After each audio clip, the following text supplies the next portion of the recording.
Hi, I'm Erin Keeney. And I'm Riley Wynn. And this is Real News, the show that helps you decide what movies deserve your money at the box office this weekend. Well, the terrifying doll from The Boy is back to terrorize a new family in this horror sequel. Let's take a look at Brahms the Boy 2. Oh my goodness, look at that. That must be the main house. Come on, Jude. Beware his story, one and all. Brahms was never just a doll. To live again, he needs a friend. His deadly rules will never end. If you break them, it's best to pray. For Brahms wants more than just a play. This is a follow-up to 2016's film The Boy, and here we follow a young family who moves into a guest house on the Hillshire Mansion estate.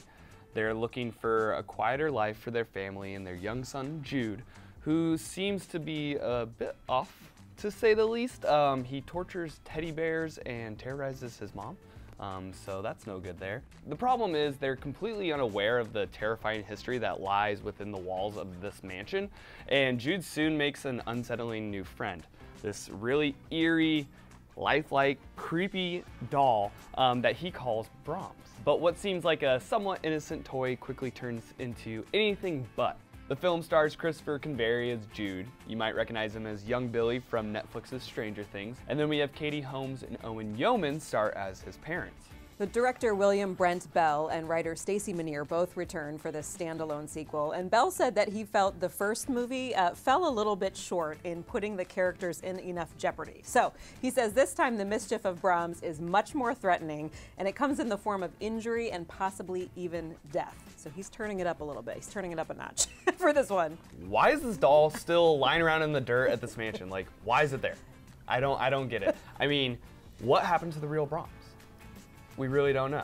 I mean, if I had a kid that ever found a doll that looks as creepy as this one does, that thing is going straight to the incinerator. I'm not taking any chances at all. No chances, no chances.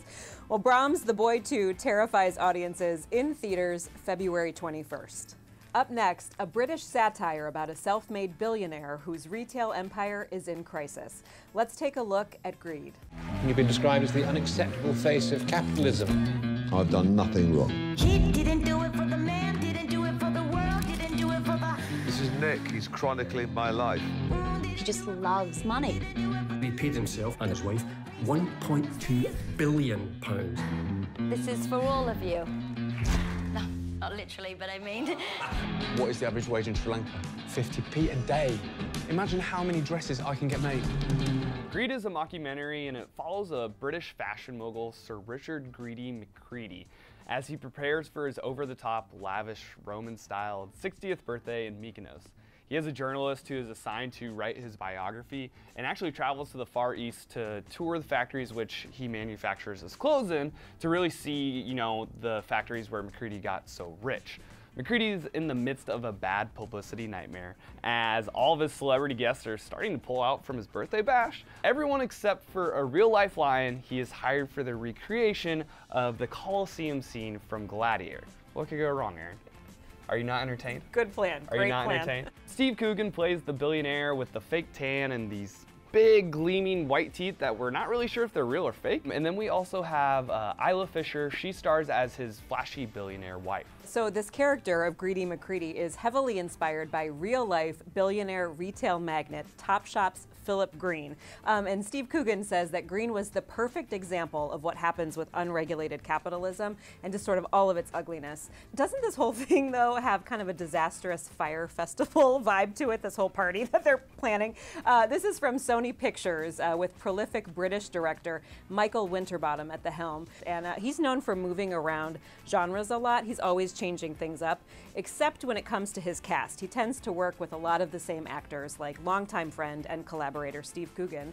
And the director and the studio, though, have reportedly been entangled in a months-long creative battle over the final cut of this film. So Winterbottom wanted to end the film with some real-life information about workers' pay, kind of the stark reality of workers' pay in the fashion industry. But the studio apparently said no, and it looks like the studio has the final say. This movie looks like it's going to be way over the top and super flashy, but from the trailer, it looks like it has a similar vibe to the movie The Big Short, where it has a serious message, but it still has enough comedy and satire to make it fun and light. Yeah, I think this film looks hilarious. Steve Coogan always makes me laugh anytime I see him on screen. But also I hope it encourages people to look a little bit deeper about maybe the not so glamorous side of the fashion industry and those who are really suffering, from immense greed. You can see Greed in theaters February 21st. Finally, a socially awkward hotel clerk becomes the prime suspect of a murder investigation. Let's take a look at the Night Clerk. It's nice to meet you. Sorry, I have to practice what to say. Hey, how you doing? I watch people, and I imitate. You watch people? Well, I study them. Yeah, well, I guess you have a lot of people to watch at the hotel. Yes, I do. We have a dead woman here, and I think Bart knows something about that. Bart is a highly intelligent hotel night clerk who is on the autism spectrum. He uses surveillance cameras to watch the guests to try to learn how to act with them and interact with them. But when he unwittingly sees someone get killed during his shift, his odd behavior soon makes him a suspect in the murder. He makes a personal connection with one of the hotel guests, but soon realizes he must stop the killer before she becomes the next victim. The film stars Ty Sheridan as Bart the Night Clerk. We know him from Ready Player One and as Cyclops from the X-Men series. Then we have Ana de Armas. She also stars. She's coming off a recent Golden Globe nomination for her role in Knives Out. Then we also have Helen Hunt. She stars as Bart's mom. And we have John Leguizamo as the detective. So Ty Sheridan, the star, is also a producer on this film, and it's from writer-director Michael Christopher. And this is his first film in almost 20 years. But he's a busy guy. He's been really busy. He's also an actor. He starred in the shows Rubicon and Mr. Robot in recent years, and he's also a Pulitzer Prize and Tony Award winner. I do feel like it's a good sign, though, too, when a director comes back, when they've been kind of away from directing for 2 decades. He must really believe in this project. This movie looks really strange, but very intriguing to me.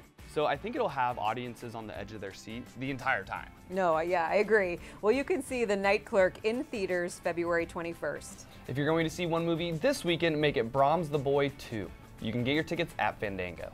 That's all for Real News. We'll see you right here next week.